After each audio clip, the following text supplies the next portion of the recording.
Hello everybody, hope you're doing really well. I'm in Buckinghamshire today for a very, very special visit to basically do a piece of World War II history that is just incredible, the fact that this even exists and the story that it contains. So today we're in Buckinghamshire and we're just on the verge of Whitchurch, which can only mean, for some of you World War II history lovers out there, we're off to explore Churchill's toy store. So let's go see what Churchill's Toys had in store for us. Come on.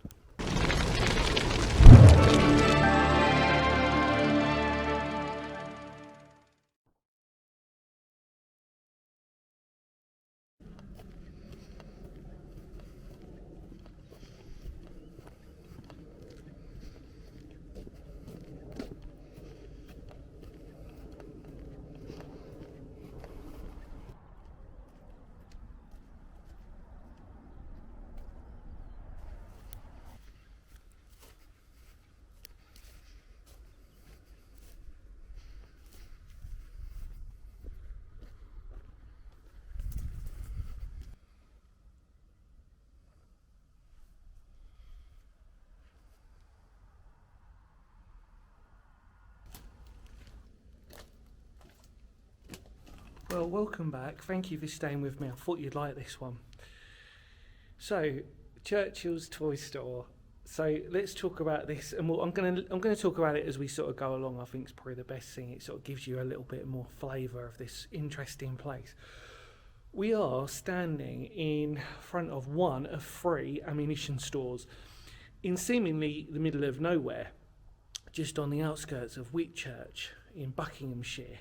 But as I sort of said at the beginning, this is part of Churchill's Toy Store. And in fact, actually, Whitchurch has got a fascinating piece of history located within that, which I will talk about, which is linked up to this. So this is one of our ammunition stores, and what gives it away is these massive corridors.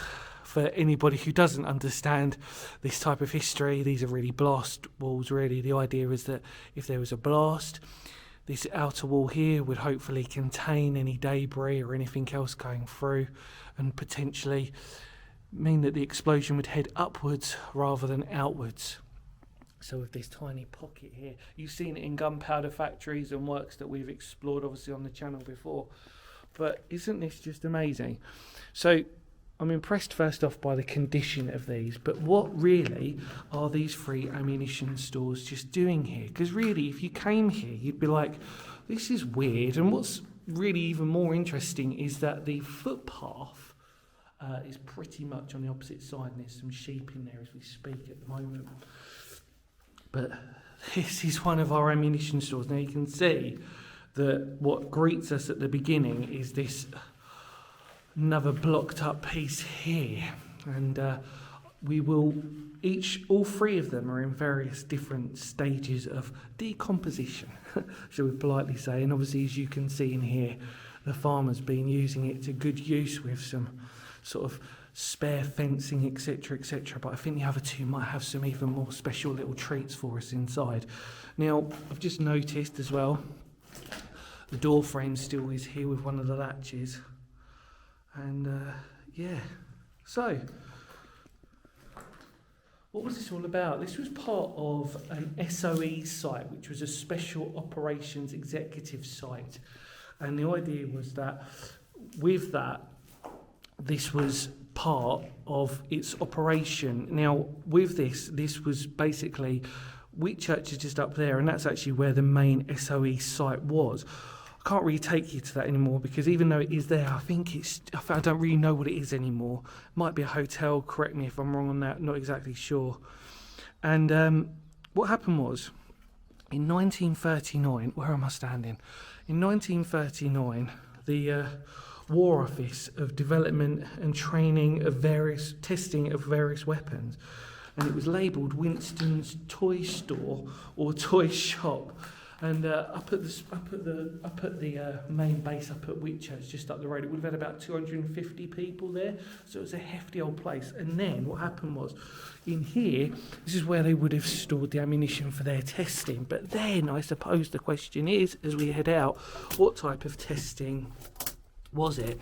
Well, it was basically stuff like sticky bombs, all this sort of dirty stuff that you would associate with explosives, literally out here to test. And these would have been the places that they would have stored all that for safety, because obviously Whitchurch is actually quite a busy village, shall we politely say. It's small, but it's busy enough.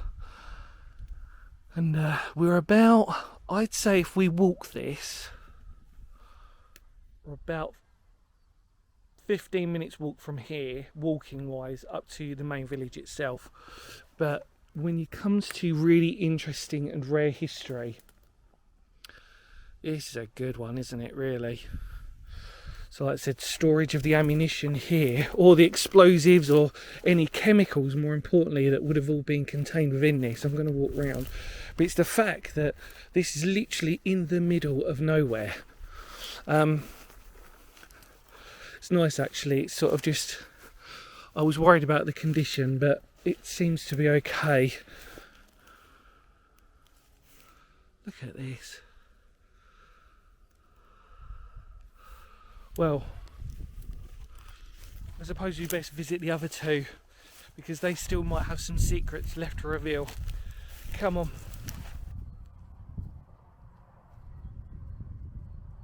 So one of its, I say claim to fame is probably an over-exaggeration, because actually what it brought about was a lot of destruction.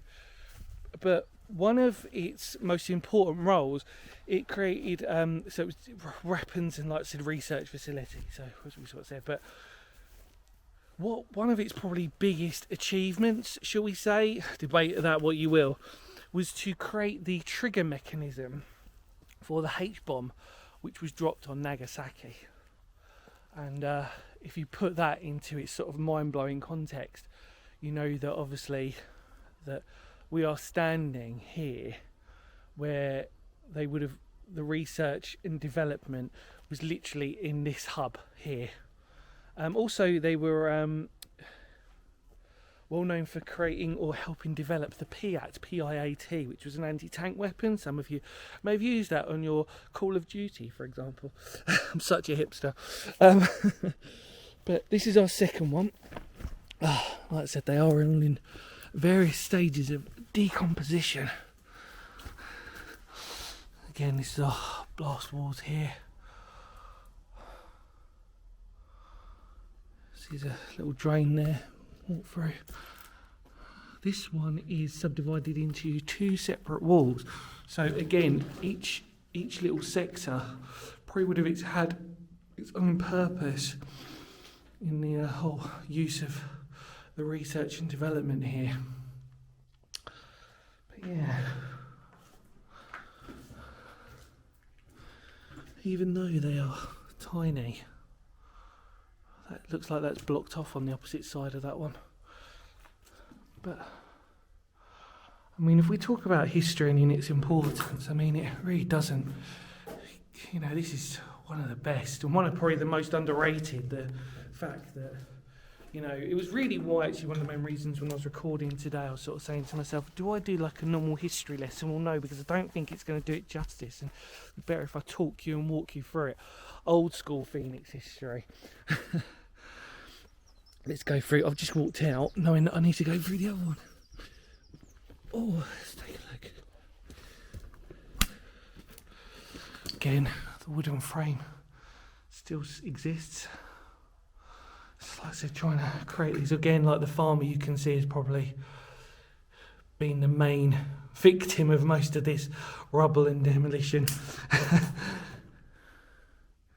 The fact that this still survives, and like I said, this one interestingly is a different shape, different layout, although square in design. Obviously there's a split wall in the middle. I don't think that there would have been one on the other one from what I even noticed, but obviously you can see the block door there. Fascinating. like we said before, 250 people would have been stationed up there, so it would have served a purpose. In fact, actually, what's quite funny, if you go to the garage up there, there is a big old photo of Winston Churchill. I think it's a Texaco garage, and I wonder how many people have said, why have you got Winston Churchill in there? And they've probably told this fascinating story about it, haven't they? Gone, well, actually, there we go. See, there's a concrete level here, but which is on the same as the other one. That I don't know what that necessarily means. Could have been something potentially underground, however, but who's to know on that? It doesn't necessarily mean that it was.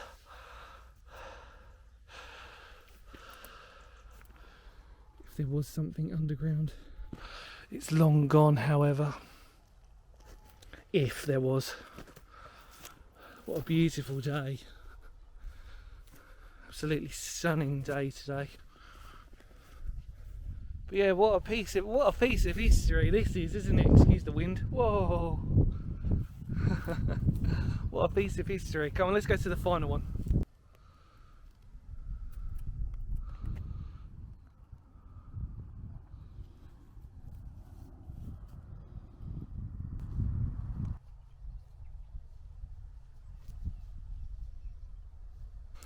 So here we are at our third and final one, which has probably seen almost just as much damage. But it's ironic, the first one was probably the best condition one, but as you can see, the rubble and debris that's in here. Oh, let's try and sneak through. There we go. Brilliant. Right, we've got to negotiate our way through. I did bring a torch with me, funny enough, but actually I don't think we've needed it. So again, similar. Probably was the same on the first one actually, but I didn't really notice it, the two doors that were there. But there we go. Wow.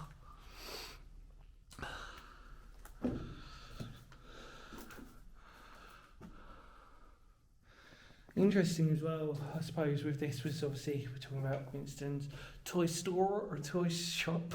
I keep saying toy store. Maybe that's just my Americanisms. Not very British. So with that, let's try and recap. It was also responsible for the whole site was responsible for depth charges, and it really served a huge purpose during World War II. I just find it so incredible just to sort of be here and imagine that how busy this was. Can I get through that side? Let's do it. Come on, let's live the dream. That one is open. We'll go through this way. Probably actually easier doing it this way. Go through the other side. Shotgun shells. There we go. Wow. Look at the size of that concrete reinforced wall. Really didn't want anything going off in here, did they?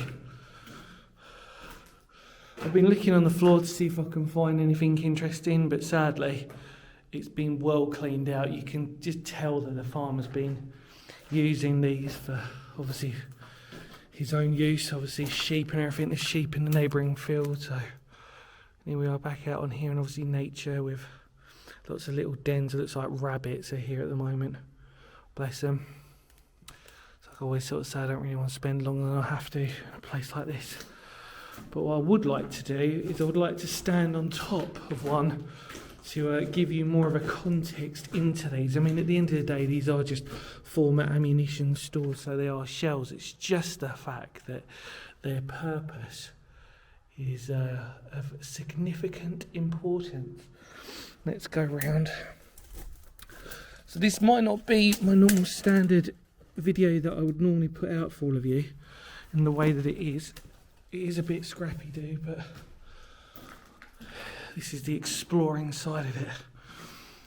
It just comes out, it's amazing. There's bits of graffiti here, I can imagine that X amount of people have probably visited this place over the time, but for me, again, on my channel, and because this is just such a unique piece of history, like I said, it's not just your sort of average ammo stores. These have got some significance in obviously SOE, that sort of word. It's it's such a sort of like just, I don't know, the whole premise of that Ministry of Defence. Yeah, it's when you put it all into context in the Home Office, it's just, you know, to see all this, it's just brilliant. It really is so cool. Right, let's try and take you up. Come on. Right. Oh, blimey, all these rabbit dens, they're not going to be thankful for me on here, are they? Let's try and stand up. There we go. Looking down. We're in the middle one. Just so I can show you how much they stand out, and obviously the grass reinforced onto these walls as well, but again over time and overuse really. It's quite funny. I'm talking to you and I'm having to look down. I really don't want to fall into a rabbit hole, to be honest. I don't really want to be. They're ankle breakers for any of you who've probably been, or ankle sprainers. If you've never tripped or stacked it in a rabbit hole, they will properly do a lot of damage. So what I want to do is I want to end on our first one, because that's normally with Phoenix History, isn't it? We normally end where we started. So let's go and do that. But before we do that, there we go, there's our middle one again, just to show you whilst we're here. Brilliant, lots of debris everywhere. Quite, that farmer really wanted to demolish these or customise them, which he's allowed to do so. Pretty cool, isn't it? When you can sort of say, do you know what, I've got a couple of bunkers in my farm, do you want, you know, good for storage, isn't it? It's quite a good little use of space, isn't it? Anyway, let's go forward, come on. Right, so I just wanted to visit this first one again, because, yeah, it's alright. I just thought to myself, the other two have got 2 split rooms, but this first one doesn't. I just wanted to make sure that I wasn't going I wasn't losing my mind and going, was there something I was missing on this one? But no, definitely not. And obviously the door's in the middle. So in the other 2 instances, like I said, the doors are on either side. So again, it proves that their uniqueness, and each one probably had a special function. I'm also looking up, looks like there was, well, no, does it? I don't think there was a split in that, you know, looking up, or any sort of divide. There's a little vent shaft there there was a few round. There's also some drainage as well, which is understandable. You don't want to get it wet. And also, hey, look everybody, boobies. Big old boobies. Don't know why I'm focusing on that. There you go. Nice bit of graffiti there. Boobies. Of all the things you could draw. That's alright. Again, on Phoenix History, you'll probably see lots of different variations of graffiti, haven't we, everybody? But yeah, I thought I'd just come back to confirm this one, just so I could sort of make absolutely sure that I wasn't going mad and sort of going, hang on a minute, was there a split in this one? There we go, anyway. Right. I'll tell you what, we'll head up to this, at the very top of this one. And then we will say our goodbyes, I do believe, as we try to look for just a final goodbye on this place. There we go. Let's go up here. Desperately trying not to fall into a hole. There we go. Wow. Again, like the condition of all of them is totally different. Let's walk around the front here. There you go. Wow. Very cool. Well, hopefully I did a good job-ish of filling you in about what this place was and what it was used for. World War II ammunition stores. We could have just left it at that, but no. It had an even more significant, important purpose during World War II. And in this gorgeous Buckinghamshire countryside right now, I wouldn't think of anywhere else that I'd rather be except here. Some of you might find that weird. I don't. I think that's pretty cool. You know, beats the day out in Sainsbury's, doesn't it? Or food shopping. Love it. That farmer's machinery as well, bless him. Right, there you go. Well, we've reached the top. I suppose the only way for me now is down. So with that, In the immortal words of Phoenix history, I really hope I did a good enough job for you on this one. Again, I'm sorry I didn't do a history lesson. It might have come across a little bit scrappy-doo. The wind, I didn't bring a wind muff. Excuse, as I will politely sort of say. However, that is not the point. The point is we came here and we did document it, and I'm sure there have been other people who have, judging by graffiti and stuff, but for my channel, you know, we've got to try and do something a little bit different, haven't we? Anyway, take care, look after yourselves. Much love to all of you out there. In the immortal words of Phoenix history, because history matters, doesn't it just on a place like this? Do I have to remind you of how cool this place is? Oh, there you go. Yeah, do I have to remind you of how cool this place is? I don't think so. There you go. Yeah, in the immortal words of Phoenix history, thank you so much for coming along with me. Much love to all of you out there. I will see y'all very soon, because history matters. I mean, it just does on this one, doesn't it? It just does. Take care. Love, love, love. Ready? Kapow.